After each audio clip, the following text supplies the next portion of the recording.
ఎప్పటినుంచో ఫారెస్ట్‌లు అన్నలో ఉన్నారు, తిరిగారు, అన్నీ చేసుకొచ్చారు. కానీ 2015లో మరొకసారి మీ పేరు మారుమోగింది. అవును. మహబూబ్‌నగర్ కోర్ట్ నుంచి AK-47 తీసుకొని వెళ్ళడం. అప్పటికి నల్లమల్ల ఫారెస్ట్‌లో అన్నలందరూ కనుమరుగవుతున్న సమయంలో మీరు తిరిగి అన్నలను కలవడం, అక్కడ మీ తుపాకీ ఇచ్చి వాళ్ళతో కలిసి అక్కడున్న వాళ్ళ మీద మీరే ఫైర్ చేసి నలుగురిని చంపి మళ్ళా తిరిగి వచ్చారనేది ఒక ఆరోపణ ఉంది.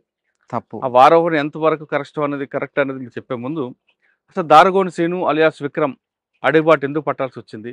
పట్టిన తర్వాత మీరు చేసిన కార్యక్రమాలేంటి? మీ కుటుంబ నేపథ్యం ఒకసారి చెప్పండి. మాది వ్యవసాయ కుటుంబం అది. వచ్చేసి ఇగ నేను చిన్నప్పటి నుంచి పార్టీ గ్రామాలలో ఏ అంటే ఊరు మనది? తిరుమలాపురం, బీకే తిరుమలాపురం. హ్మ్. ఇగ పార్టీ ప్రభావం ఎక్కువ ఉండేది. అయితే ఆ టైంలో ఏందంటే భూ సమస్య అనేది మా గ్రామంలో బాగా తీవ్రంగా ఉండేది.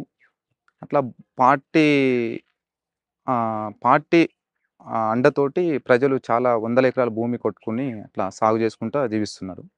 ఆ టైంలోనే నాకు పార్టీ పరిచయమైంది. ఎవరి ద్వారా? రఘు అని ఉండే. హుహు. సంతోష్ రఘు ఉండే. వాళ్ళ ద్వారా పరిచయమైంది. అట్లా భావజాలంతోటి ఎళ్ళిపోయాను. 2002లో హ్మ్. వెళ్లారు. పార్టీకి వెళ్ళిన తర్వాత ఎక్కడెక్కడ పనిచేశారు? ఎవరు మీకు బాధ్యులు? ఫస్ట్ ఎళ్ళిన తర్వాత కొంతకాలం లోపట్నే ఉన్నా. అంతకంటే ముందు రైతు కూలి సంఘంలో పనిచేసిన లీగల్‌గా. తర్వాత ఫుల్ టైమర్ ఎళ్ళిన తర్వాత సరళసాగర్ దళంలో 1+1గా పంపించిర్రు. హ్మ్. అక్కడ ఒక సంవత్సరం దాకా పనిచేసిన. ఆ సంవత్సరన్నరలో మీకు బాగా గుర్తుండిపోయిన సంఘటన చెప్పండి. అంటే ఉదయం లేచిన దగ్గర నుండి కార్యక్రమాలవ్వచ్చు, హ్మ్. రాజకీయ తరగతులు కావచ్చు, ఆయుధ శిక్షణ కావచ్చు, ప్రజల్లోకి వెళ్ళి ఆ పోరాటాలు గాని, ప్రజా కోర్టులు గాని, మీరు చేసిన కార్యక్రమాలు.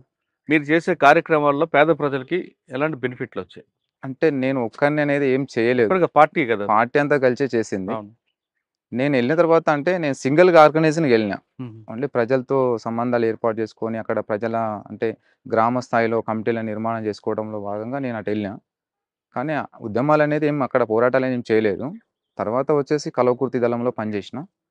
మళ్ళీ నెక్స్టు ఎక్కువ శాతం కాదన్న నల్లమల్ల మీరు సంవత్సరం పాటు ఉన్నారు గదా! ప్రజలకు దగ్గర అవ్వడం. అప్పుడు ప్రజల నుంచి సపోర్ట్ వచ్చిందా? సపోర్టు చాలా ఆదరణ ఉండేది. హ్మ్. చాలా సహకరించేవాళ్ళు ప్రజలు. హ్మ్. వాళ్ళ గ్రామంలో ఉండే కొన్ని వాళ్ళ వ్యక్తిగత సమస్యల్ని మేము పరిష్కరించేది.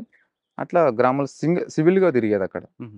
అంటే గ్రామాల్లో తిరుగుతున్న సమయంలో మీకు భోజనం అని పార్టీ అవును. గ్రామస్తులు ఏర్పాటు చేస్తారు. అవును. మరి పడుకోవడం అది ఎక్కడుండేది? నైటంతా గ్రామాలకెళ్తాం. డే అంతా పొలాలలోకెళ్ళి ఎక్కడనో బావుల దగ్గర పండుకునేది. అంటే అప్పుడు మీకు బాధ్యుడెవరు? అంటే 1+2 వెళ్ళాం. అక్కడ మా కమాండర్ లేడీ కమాండర్ ఉండే. స్వర్ణ అక్క అని ఉండేది హుహు. ఆమె. ఆమెతో పాటు తిరిగాం. అచ్చా! ఆ తర్వాత కల్వకుర్తి దళంకొచ్చారు. తర్వాత కల్వకుర్తి. హ్మ్. కల్వకుర్తి దళంకొచ్చిన తర్వాత ఎక్కడ మీ వర్క్ ఎలా స్టార్ట్ అయింది? ఆ! అక్కడ కూడా సింగిల్‌గా ఆర్గనైజర్. అంటే 1+2 ఒక కమాండరు, నేను ఇద్దరమే. హ్మ్. అక్కడ దగ్గర దగ్గర 2 ఇయర్స్ దాకా చేసినాం. కల్వకుర్తి దళం. ఆ! ఏ ప్రాంతం తిరిగారు కల్వకుర్తి అంటే దళం? కల్వకుర్తి ఏరియా మొత్తం గూడా. అంటే కడతాల్ తర్వాత ఆమన్గల్ ఈ ఏరియా మొత్తం గూడాగా హ్మ్. తిరిగాం. అంటే అప్పట్లో సమస్య ఏముండేది? కట్టాలు గాని ఇవన్నీ కూడా? ఆ! అయితే అప్పటికేందంటే అక్కడ దళాలనేవి ఉండేవి ఫస్టు. ఆ దళాలంతా గూడాగా ఎత్తివేసినారు. హుహు. అంటే నష్టపోయిందక్కడ ఎన్‌కౌంటర్‌లు కావడం వల్ల హ్మ్. నష్టపోయిన తర్వాత మళ్ళీ సింగిల్‌గా ఆర్గనైజర్ ద్వారా అంటే సింగిల్‌గా ఆర్గనైజర్ చేయాలని జెప్పేసి అక్కడ సింగిల్‌గా పంపించిర్రు. అంటే హ్మ్. ఒక దళ కమాండర్ నేనిద్దరం ఎళ్ళేది. కేవలం ప్రజలతోని మనం మమేకమై వాళ్ళతో రిలేషన్‌తోనే ఉండాలనేది పార్టీ. అప్పుడు ఆ ప్రాంతంలో ఎలాంటి సమస్యలు మీరు గుర్తించారు? సమస్యలంటే ఇగ ఎక్కువ శాతం అయితే అక్కడ కొంత భూ సమస్య ఉంది. అంటే మళ్ళీ అంటే అప్పుడు పార్టీ ఉన్నప్పుడు కొన్ని వందల ఎకరాల భూమి ప్రజలకు పంచారు. మళ్ళీ ఆ భూములని అంటే మళ్ళీ అదే భూస్వాములు గుంజుకోవటానికి ప్రయత్నం చేస్తుర్రనేది పార్టీకి రిపోర్టొచ్చేది. దాని మీద మేము గట్టిగానే పోరాడాం.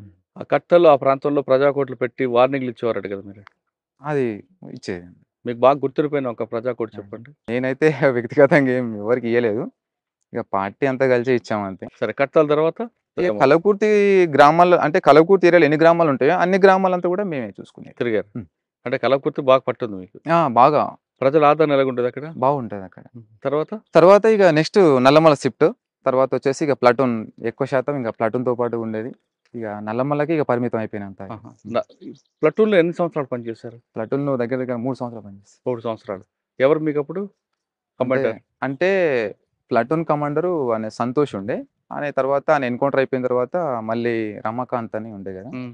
అతను ప్లాటూన్ కమాండర్‌గా ఉండేది.